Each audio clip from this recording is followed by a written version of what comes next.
the hotel. And the first dream, it was past midnight when Vin pulled into the underground garage of a luxury Manhattan hotel.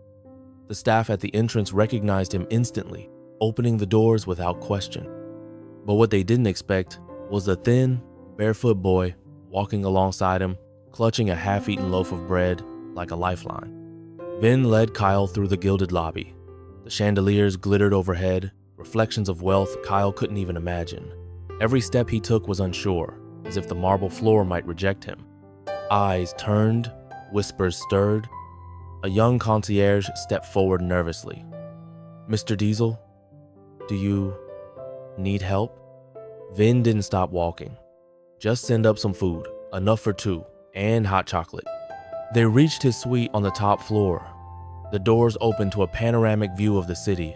Lights distant, flickering, untouchable. Kyle stood in awe. "This is where you live?" "For tonight, yeah," Vin smiled. "Hungry?" Kyle nodded, eyes wide. Minutes later, the room was filled with the smell of roasted chicken, mashed potatoes, and warm buttered rolls. Kyle ate slowly at first, as if afraid the food might vanish. Then faster. Then like a storm. Vin watched in silence. Then he sat beside him, pouring hot chocolate into a thick mug and sliding it across. "You got a place to sleep tonight," Vin said, "but tomorrow we find something more." Kyle paused. "Why are you helping me? You don't even know me." Vin leaned back, eyes distant. "When I was your age, I was angry, abandoned. I fought the world, and it fought back. Took me years to stop punching and start building. Maybe this is my way of paying that back." Kyle looked at the city through the window. "Do you think I could ever be something?" Vin smiled. "You already are something, kid. You just need someone to remind you." Kyle fell asleep on the couch, wrapped in a hotel robe 3 sizes too big, the city lights dancing on his cheeks. Vin sat nearby, eyes never leaving the boy. Tomorrow would be a new chapter, but tonight they had survived. The workshop and the first paycheck. The morning sun pierced through the curtains, golden and almost too gentle for a city like New York. Kyle stirred awake on the plush couch, blinking at the skyline as if he had landed in a dream that hadn't yet evaporated. Vin was already dressed, sipping coffee and scrolling through his phone. "Morning, champ," Vin said without looking up. "Hope you're ready. Today, we get to work." Kyle sat up, confused. "Work?" Vin smirked. "You ever fix a bike? Change a tire? Hammer a nail?" Kyle shrugged. "I watched some guys at the park fix skateboards." "That's a start," Vin said, tossing him a hoodie. "Finish your breakfast. We're going to Queens." They arrived at an auto repair shop on a dusty street tucked between warehouses and diners. The sign above read Tony's Custom Motors. Inside, the scent of oil and grease was thick. Machines roared. Rock music played from an old radio. A man with massive arms and a grizzly beard looked up from under a muscle car. "You bring me trouble, Diesel?" Tony called out, wiping his hands on a rag. "Maybe. Or maybe a second chance." Vin introduced Kyle. Tony looked him up and down, then cracked a grin. "He's light, good for crawling under low chassis. All right, kid, ever used a wrench?" Kyle's eyes widened. "No, sir." Tony tossed him one. "Then let's make history." For the next week, Kyle worked alongside the mechanics. He fetched tools, held flashlights, wiped grease, and asked questions. By the 4th day, he could tell a carburetor from a catalytic converter. Tony growled, but nodded in approval. "He listens. That's rare." During lunch breaks, Vin would swing by with sandwiches and sit with Kyle on the curb. "You tired yet?" he asked one afternoon. "My arms feel like jelly," Kyle admitted, grinning. Vin laughed. "Good. That's how you know you're building something." But it wasn't just about fixing cars. Vin had arranged for Kyle to meet a social worker who specialized in helping homeless youth. She started paperwork to get him a temporary ID, enroll him in night classes, and connect him with resources for housing assistance. That Friday, Tony handed Kyle a small white envelope. Kyle blinked. "What's this?" "Your first paycheck," Tony grunted. "You earned it. Don't spend it on candy." Kyle opened it slowly. $50. To others, it might have seemed nothing. To him, it was a crown. Vin waited outside the shop, leaning against his SUV. Kyle ran out, waving the envelope. I got paid. For real work. Vin grinned. Feels good, huh? Kyle nodded, breathing hard.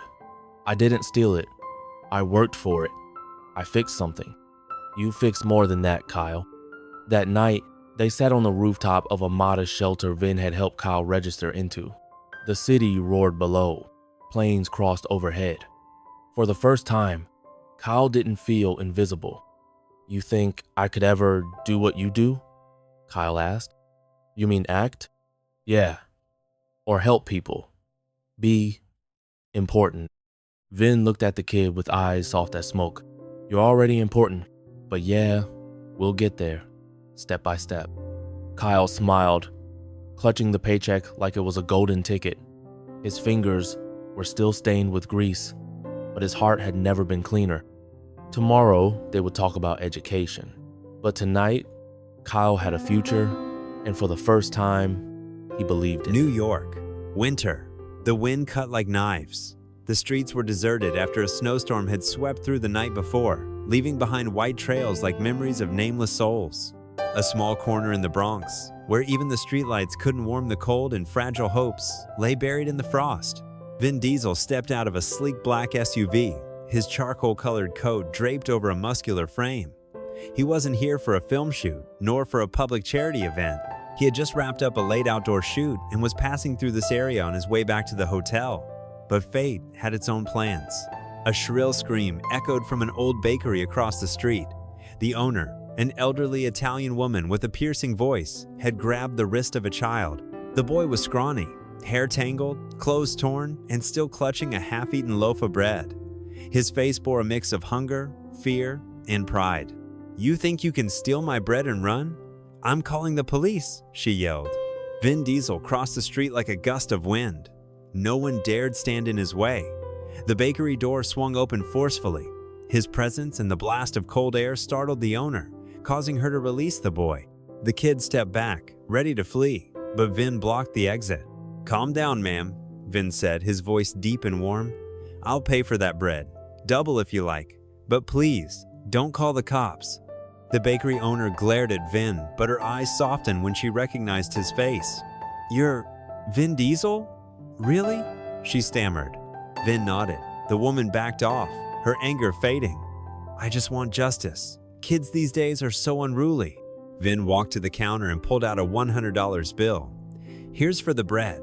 And this," he added another, "is to ask you to forgive him just this once. Can we agree on that?" The woman accepted the money, her eyes misting with emotion. The boy stared at Vin, a mix of confusion and disbelief in his eyes. He was used to punishment, not kindness. "What's your name?" Vin asked, kneeling to meet the boy's eyes. "Kyle, my name's Kyle." "Kyle, you stole. I'm not mad. I just want to know, why did you do it?"